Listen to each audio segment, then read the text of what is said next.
நண்பர்கள் அனைவருக்கும் வணக்கம். சற்று முன் பார்த்தீங்கன்னா கையும் களவுமாக சீனா சிக்கியிருக்கு. மன்னிப்பே கிடையாது அப்படிங்கிற மாதிரி தான் ஒரு சம்பவம் நடந்திருக்கு. உச்சகட்ட கோபத்தில் இந்தியா இருந்திருக்கு. இந்த சதி வேலையெல்லாம் நீ செஞ்சிருக்கிறியா அப்படின்னு இப்போ புட்டு வச்சிருக்காங்க. சீனாவுடைய அந்த குள்ளநெறித்தனம் இப்போ வெளிச்சத்துக்கு வந்திருக்கு. அது என்ன அப்படிங்கறத நம்ம இந்த வீடியோவில் தெரிஞ்சுக்கலாம். அதை தொடர்ந்து பாத்தீங்க அப்படின்னா மலேசியாவில் கலக்கி இருக்கிறாரு நம்முடைய பிரதமர் மோடி அவர்கள். ஒரு முக்கியமான சரித்திரம் படைச்சிருக்காங்க அப்படின்னே சொல்லலாம். இது மட்டும் இல்லாம இந்தியாவுக்கும் மலேசியாவுக்கும் இடையே 11 புரிந்துணர்வு ஒப்பந்தங்கள் போடப்பட்டிருக்கு. அது என்ன அப்படிங்கறதெல்லாம் நம்ம இந்த வீடியோல தெரிஞ்சுக்கலாம். அதை தொடர்ந்து கடைசியாக பாத்தீங்க அப்படின்னா அஸ்திரத்தை கையில எடுத்து சீனா உள்ள புகுந்திருக்கு. இனி என்ன ஆகுமோ அப்படிங்கிற அச்சம் தான் ஏற்பட்டிருக்கு. அது என்ன அப்படிங்கறத நம்ம இந்த வீடியோல தெரிஞ்சுக்க போறோம். அதனால ஸ்கிப் பண்ணாம கடைசி வரைக்கும் பாருங்க. அதுக்கு முன்னாடி நம்முடைய சேனலை சப்ஸ்கிரைப் பண்ணலனா மறக்காம சப்ஸ்கிரைப் பண்ணிக்கோங்க. புதுசா நம்முடைய வீடியோ பார்த்துட்டு இருக்கீங்கனாலும் சப்ஸ்கிரைப் பண்ணிட்டு பாருங்க. கல்வான் பள்ளத்தாக்குல இந்திய சீன ராணுவ வீரர்களுக்கு இடையே வெடித்த மோதல் பெரும் பதற்றத்தை ஏற்படுத்தி இருந்துச்சு. இந்த பதற்றத்தை குறைக்க இந்தியா தீவிரமாக முயற்சி செஞ்ச நிலையில மறுபக்கம் சீனா அணு ஆயுத சோதனை நடத்தி பதற்றத்தை அதிகரிச்சிருக்கு.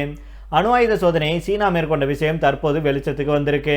அமெரிக்காவுடைய வெளியுறவுத்துறை இணை அமைச்சரான தாமஸ் டிடானோ நேற்று முன்தினம் ஜெனீவாவில் நடந்த ஆயுத குறைப்பு மாநாட்டில் இது தொடர்பான விஷயங்களை விரிவா சொல்லியிருக்கிறாரு. அதாவது இந்திய சீன ராணுவ வீரர்களுக்கு இடையே கல்வான் பள்ளத்தாக்குல கடந்த 2020ஆம் ஆண்டு ஜூன் மாதம் 15ஆம் தேதி மோதல் நடந்துச்சு. இந்த மோதல் நடந்து அடுத்த 7வது நாள்ல, அதாவது ஜூன் மாதம் 22ஆம் தேதி சீனா ஒரு ரகசிய அணு ஆயுத சோதனை நடத்தியது அப்படின்னு தாமஸ் அவர்கள் சொல்லியிருக்கிறாரு.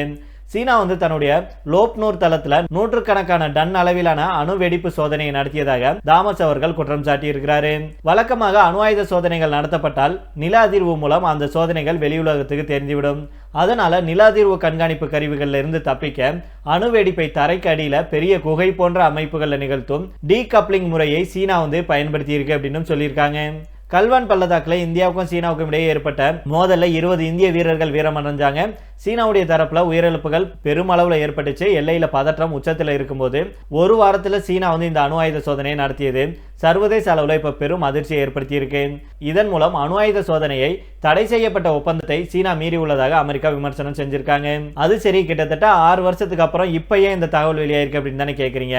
அதாவது இந்த தகவல் தற்போது வெளியாக காரணம் என்ன அப்படின்னா அமெரிக்காவுக்கும் ரஷ்யாவுக்கும் இடையே இருந்த கடைசி அணு ஆயுத கட்டுப்பாட்டு ஒப்பந்தமான நியூ ஸ்டார்ட் கடந்த பிப்ரவரி 5ஆம் தேதியுடன் முடிவுக்கு வந்துச்சு. 50 ஆண்டுகள்ல முதல் முறையாக உலகின் மிகப்பெரிய இரு அணு ஆயுத வல்லரசுகளுக்கு இடையே எந்த கட்டுப்பாடும் தற்போது இல்லை. அதனால பெரிய போர் ஏற்படுறதுக்கு முன்னாடி அணு ஆயுத கட்டுப்பாடு குறித்து புதிய ஒப்பந்தம் போடப்பட வேணும். ஆனா ரஷ்யாவுடன் மட்டும் ஒப்பந்தம் செய்வதில் பலனில்லை அப்படின்னு வேகமாக அணு ஆயுதங்களை அதிகரிச்சுட்டு வரும் சீனாவையும் உள்ளடக்கிய ஒரு புதிய முத்தரப்பு ஒப்பந்தம் தேவை அப்படின்னு அமெரிக்கா வலியுறுத்தி இருக்காங்க. அதாவது சீனாவை எப்பவும் நம்ப முடியாது அப்படின்னு சொல்லிட்டு அதனால உடனடியாக நம்ம சீனா கூடயும் சேர்ந்து ஒரு ஒப்பந்தத்தை போடணும் அப்படின்னு அமெரிக்கா வலியுறுத்தி இருக்காங்க. இந்த செய்தி வெளியான உடனேயே இந்தியா இப்போ கடும் கோபத்தில் இருக்காங்க சீனா மேல. உங்க ராணுவத்தினர் எல்லைக்குள்ள நுழைஞ்சு எங்களுடைய பகுதிகளை ஆக்கிரமிக்க முயற்சி செஞ்சாங்க. அதை தடுத்து வெளியே போக சொல்லி சொன்னதுக்கு எங்க மேல தாக்குதல் நடத்தின மட்டும் இல்லாம நீங்க இன்னொரு பக்கம் அணு ஆயுத சோதனையை நடத்திருக்கீங்களா, இப்பேற்பட்ட தில்லாலங்கடி வேலையெல்லாம் செஞ்சிருக்கீங்களா அப்படின்னு கடுமையான கோபத்தில் இருப்பதாகவும் சொல்லப்படுது. இதை தொடர்ந்து அடுத்த செய்தியாக பார்த்தோம் அப்படின்னா இந்தியாவுக்கும் மலேசியாவுக்கும் இடையே 11 புரிந்துணர்வு ஒப்பந்தத்துல பிரதமர் மோடி அவர்கள் மற்றும் மலேசியாவுடைய பிரதமர் அன்வார் இப்ராஹிம் முன்னிலையில இன்னைக்கு கையெழுத்தாயிருக்கு. பிரதமர் மோடி அவர்கள் 2 நாள் அரசுமுறை பயணமாக மலேசியாவுக்கு போயிருக்காங்க. கோலாலம்பூர் விமான நிலையத்தில் வந்திறங்கிய அவருக்கு 2 நாடுகளுடைய கலாச்சாரத்தை பிரதிபலிக்கும் பாரம்பரிய இசை நடனத்துடன் சிவப்பு கம்பள வரவேற்பு அளிக்கப்பட்டது. விமான நிலையத்தில் பிரதமர் மோடி அவர்களை மலேசிய பிரதமர் அன்வர் இப்ராஹிம், மனிதவள மேம்பாட்டுத்துறை அமைச்சர் ரமணன் ராமகிருஷ்ணன் உள்ளிட்டோர் நேரில் வரவேற்றாங்க. நடப்பாண்டுல முதல் வெளிநாட்டு பயணமாக மலேசியாவுக்கு பிரதமர் மோடி அவர்கள் போயிருக்காங்க. இந்த நிலையில தான் இன்னைக்கு புத்ராஜயாவில் இருக்கும் பெர்டானா புத்ராவில் சம்பிரதாய முறைப்படி வரவேற்பு நிகழ்ச்சி நடந்தது. அப்போது பிரதமர் மோடி அவர்களை மலேசிய பிரதமர் அன்வார் இப்ராஹிம் அவர்கள், அமைச்சர்கள் மற்றும் பிரதிநிதிகள் சந்திச்சு பேசினாங்க. இந்த வரவேற்பு நிகழ்ச்சியின் புகைப்படங்களை பிரதமர் மோடி அவர்கள் பகிர்ந்து நம்பிக்கை, நட்பு மற்றும் உறவை இந்தியாவும் மலேசியாவும் தொடர்ந்து வலுப்படுத்தி வர்றாங்க அப்படின்னு சொல்லியிருந்தாரு. மலேசிய பிரதமர் அன்வர் இப்ராஹிமுடன் பிரதமர் மோடி அவர்கள் இன்னைக்கு இருதரப்பு உயர்நிலை பேச்சுவார்த்தையை நடத்தினார். அப்போது 2 நாடுகளும் பல்வேறு துறைகளில் ஒத்துழைப்பை வலுப்படுத்துவது குறித்தும் ஆலோசிக்கப்பட்டது. பேச்சுவார்த்தைக்கு அப்புறம் முக்கிய ஒப்பந்தங்கள் பிரதமர் மோடி மற்றும் மலேசிய பிரதமர் முன்னிலையில் கையெழுத்தாச்சு. 2 நாட்டு தலைவர்களும் கூட்டாக நிருபர்களையும் சந்திச்சாங்க. அப்போது பிரதமர் மோடி அவர்கள் என்ன சொன்னாங்கன்னா, பயங்கரவாதம் குறித்த இந்தியாவுடைய நிலைப்பாடு தெளிவானது. இரட்டை நிலைப்பாடுகளுக்கு இடமில்லை, சமரசத்துக்கும் இடமில்லை. இந்தியாவும் மலேசியாவும் ஒரு சிறந்த உறவை கொண்டிருக்காங்க. இன்னைக்கு இந்திய வம்சாவளி மக்களை கொண்ட உலகின் 2வது பெரிய நாடு மலேசியாகும். ஆசியான், அதாவது தென்கிழக்கு ஆசிய நாடுகளுடைய கூட்டமைப்புடன் இணைந்து இந்தோ பசிபிக் பிராந்தியம் முழுவதும் வளர்ச்சி, அமைதி மற்றும் ஸ்திரத்தன்மைக்கு இந்தியா உறுதி பூண்டிருக்கு. வர்த்தகம், முதலீடு, இணைப்பு மற்றும் பாதுகாப்பு ஆகிய துறைகளிலையும் இந்தியாவும் மலேசியாவும் உறவுகளை வலுப்படுத்திட்டு வர்றாங்க அப்படின்னு அவர் சொல்லியிருக்கிறாரு. அதே போல மலேசியாவுடைய பிரதமர் இப்ராஹிம் அவர்கள் என்ன சொன்னார்னா, பிரதமர் மோடி அவர்களுடனான சந்திப்பு இரண்டு நாட்டு உறவுக்கு மிகவும் முக்கியமானது. 1957ஆம் ஆண்டு முதல் இந்தியா மலேசியா இடையே இன்னைக்கு 11 புரிந்துணர்வு ஒப்பந்தங்கள் கையெழுத்தாச்சு. உலகம் முழுவதும் மேற்கொள்ளப்படும் அனைத்து அமைதி முயற்சிகளுக்கும் உறுதியான ஆதரவு அளிப்பதில் பிரதமர் மோடி அவர்கள் கொண்டிருக்கும் அர்ப்பணிப்புக்காக நன்றி தெரிவிச்சுக்கிறேன். நம்முடைய நல்ல உறவுகளின் அடையாளமாக சபா அப்படிங்கிற மாகாணத்தில் இந்தியாவுடைய துணை தூதரகத்தை திறக்கும் இந்திய அரசுடைய முடிவுக்கு நான் உடனடியாக ஒப்புதல் அளித்துள்ளேன். சுற்றுலாத்துறைக்கு நாம் அதிக முக்கியத்துவம் கொடுக்கணும். கடந்த ஆண்டில் இந்த அற்புதமான வளர்ச்சியை நம்ம கண்டிருக்கிறோம். மேலும் விசா நடைமுறைகள் எளிமையாக்கப்பட்டு விமான சேவைகள் அதிகரிக்கப்பட்டு உள்ளதாலும் ஏராளமானோர் பயனடைவாங்க. நான் பலமுறை இந்தியாவுக்கு சென்று நூற்றுக்கணக்கான இடங்களை பார்த்துருக்கேன். ஆனாலும் நான் இன்னும் முழு இந்தியாவையும் சுற்றி பார்க்கவில்லை அப்படின்னு நினைக்கிறேன். அது மிகவும் பெரிய நாடு. வரலாறு, கலாச்சாரம், கலைகள் மற்றும் தொழில்நுட்பத்தில் ஏற்பட்டிருக்கும் புதிய முன்னேற்றங்களை பற்றி அறிந்து கொள்ள ஒரு அற்புதமான நாடு அது அப்படின்னு அவர் சொல்லியிருக்கிறாரு. இது தொடர்பாக பிரதமர் மோடி அவர்கள் தன்னுடைய எக்ஸ் பதிவில் மேலும் என்ன சொல்லியிருக்காங்கன்னா, இன்னைக்கு காலையில் பிரதமர் அன்வார் இப்ராஹிமுடன் சிறந்த சந்திப்பு நடைபெற்றது. இந்தியாவும் மலேசியாவும் கடல் வழி அண்டை நாடுகள். இரண்டு நாடுகளுமே எப்போதும் நெருங்கிய நட்புறவை போற்றிட்டு வர்றாங்க.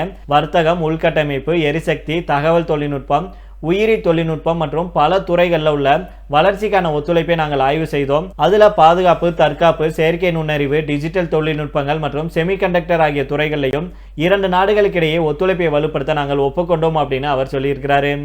மேலும் தென்கிழக்கு ஆசிய நாடுகளுடைய கூட்டமைப்பில் இந்தியாவுடைய மிக முக்கியமான வர்த்தக பங்காளிகளில் ஒன்றாக மலேசியா திகழுது அப்படின்னு சொல்லியிருக்காங்க.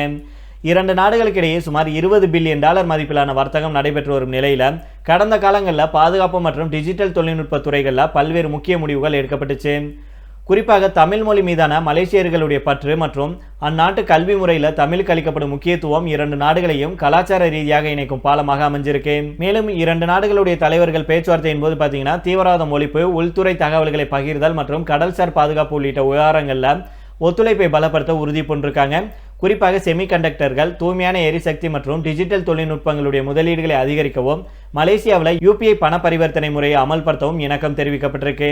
இந்த பயணத்தின் போது சுகாதாரம் மற்றும் தேசிய பாதுகாப்பு உள்ளிட்ட துறைகளில் 6 முக்கிய ஒப்பந்தங்கள் கையெழுத்தாச்சு. இதுக்கு முன்னதாக கோலாலம்பூரில் நடைபெற்ற கலை நிகழ்ச்சியில் சுமார் 18,000 இந்திய வம்சாவளியினர் முன்னிலையில் உரையாற்றிய பிரதமர் மோடி அவர்கள் இந்தியாவுக்கும் மலேசியாவுக்கும் இடையிலான உறவு நம்பிக்கை மற்றும் பகிரப்பட்ட லட்சியங்களில் வேரூன்றி இருக்கு அப்படின்னு சொல்லியிருந்தாரு. மேலும் மலேசிய பிரதமர் நம்முடைய பிரதமர் மோடி அவர்களை தன்னுடைய காரில் அழைத்து சென்று சிறப்பித்தது இரண்டு நாட்டு தலைவர்களுடைய நெருக்கமான நட்பை வெளிப்படுத்துச்சு அப்படின்னே சொல்லலாம். இந்த பேச்சுவார்த்தை குறித்து பிரதமர் மோடி அவர்கள் என்ன சொல்றாருன்னா, இந்தியாவுக்கும் மலேசியாவுக்கும் இடையிலான கூட்டாண்மைக்கு முன்னோடி இல்லாத வேகத்தையும் ஆழத்தையும் கொண்டு வரும் தருணமாக இது அமைஞ்சிருக்கு அப்படின்னு அவர் தெரிவிச்சிருக்கிறாரு. இதைத் தொடர்ந்து கடைசியாக பார்த்தோம் அப்படின்னா, கடந்த சில ஆண்டுகளாகவே உலக பொருளாதாரம் பெரும் மாற்றங்களை சந்திச்சுட்டு வரும் நிலையில உலக நாடுகளுடைய மத்திய வங்கிகள் ஒரு ரகசிய போட்டியில இறங்கியிருக்காங்க. அதுதான் தங்க குவிப்பு. முன் எப்போதும் இல்லாத வகையில சீனா, இந்தியா, போலந்து மற்றும் துருக்கி போன்ற நாடுகள் தங்களுடைய கையிருப்பில் இருக்கும் அமெரிக்க டாலர்களை குறைத்து கொண்டு அதுக்கு பதிலாக டன் கணக்கில் தங்கத்தை வாங்கி சேமிச்சுட்டு வர்றாங்க. மத்திய வங்கிகள் தங்கத்தை நோக்கி ஓடுவதற்கு மிக முக்கியமான காரணம் அமெரிக்க டாலர் மீதான தங்களுடைய அதீத நம்பிக்கையை குறைப்பதே ஆகும். உலக பொருளாதாரம் தற்போது டாலர் நீக்கம் அப்படிங்கிற கட்டத்தை நோக்கி நகருது. குறிப்பாக 2022 ரஷ்யாவுடைய வெளிநாட்டு கையிருப்பு முடக்கப்பட்டதுக்கு அப்புறம் வளரும் நாடுகள் தங்கள் பணத்தை டாலராக வைப்பது பாதுகாப்பானதல்ல அப்படின்னு உணர தொடங்கியிருக்காங்க. தங்கம் அப்படிங்கிறது எந்த ஒரு நாட்டின் கட்டுப்பாட்டிலையும் இல்லாத சொத்து. போர்கள் அல்லது அரசியல் தடைகள் விதிக்கப்பட்டாலும் தங்கத்தின் மதிப்பை எவராலும் முடக்க முடியாது. 2026 நிலவும் அதிகப்படியான பணவீக்கம் காரணமாக டாலருடைய மதிப்பு தேய்மானம் அடைஞ்சிட்டு வருது. ஆனால் தங்கம் நீண்ட கால அடிப்படையில் தன்னுடைய மதிப்பை தக்க வைத்துக் கொள்ளுது. அனைத்து முட்டைகளையும் ஒரே கூடையில் வைக்கக்கூடாது அப்படிங்கிறது போல நாடுகள் தங்கள் பொருளாதார பாதுகாப்புக்காக டாலர், யூரோ ஆகியவற்றுடன் தங்கத்தையும் சேர்த்து வைத்துக் கொள்றாங்க. இந்தியன் ரிசர்வ் வங்கி கடந்த ஆண்டுல மட்டும் சுமார் 57 டன் தங்கத்தை சேர்த்திருக்காங்க. இதன் மூலம் இந்தியாவுடைய மொத்த தங்க இருப்பு பார்த்தீங்கன்னா 880 டன்னை கடந்து ஒரு புதிய உச்சத்தை தொற்றிருக்கு. தற்போது உலக அளவுல அதிக தங்கம் வைத்திருக்கும் நாடுகளுடைய பட்டியலில் அமெரிக்கா 8100+ டன்கள் முதலிடத்துல இருந்தாலும் வளர்ந்தோறும் நாடுகள் அந்த இடைவெளியை வேகமாக குறைச்சிட்டு வர்றாங்க. கடந்த 15 மாதங்களாக தொடர்ந்து தங்கம் வாங்கிட்டு வருது சீனா. கடந்த ஒரு வாரமாக தங்கம் வாங்கும் வேகத்தை 2 மடங்காக அதிகரிச்சிருக்கு சீனா. அதே போல போலந்து ஐரோப்பாவுடைய பொருளாதார பாதுகாப்புக்காக 100 டன்னுக்கும் அதிகமான தங்கத்தை கடந்த ஒரு வருஷத்துல சேர்த்திருக்கு. இந்தியா ஆசிய பிராந்தியத்துல தங்கத்தை ஒரு முக்கிய பொருளாதார ஆயுதமாக பயன்படுத்திட்டு வர்றாங்க. இந்த தங்க குவிப்பு வெறும் முதலீடு மட்டுமல்ல, இது உலகளாவிய நிதி அமைப்பின் அதிகார மாற்றம் அப்படின்னும் அது நடைபெறுவதை குறிக்குது அப்படின்னே சொல்லியிருக்காங்க. டாலரை மட்டுமே நம்பியிருந்த காலம் மறைந்து மீண்டும் உலோகங்களின் அரசனான தங்கம் முன்னுக்கு வந்திருக்கு. இது நீண்ட கால அடிப்படையில் தங்கத்தின் விலையை இன்னும் புதிய உச்சங்களுக்கு கொண்டு செல்லும் அப்படின்னு பொருளாதார வல்லுநர்கள் சொல்றாங்க.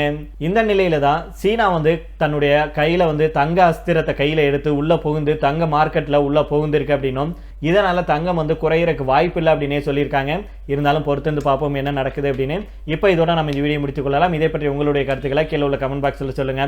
மீண்டும் நாளை வேறொரு செய்திகளுடன் உங்களை சந்திக்கிறேன். நன்றி, வணக்கம்.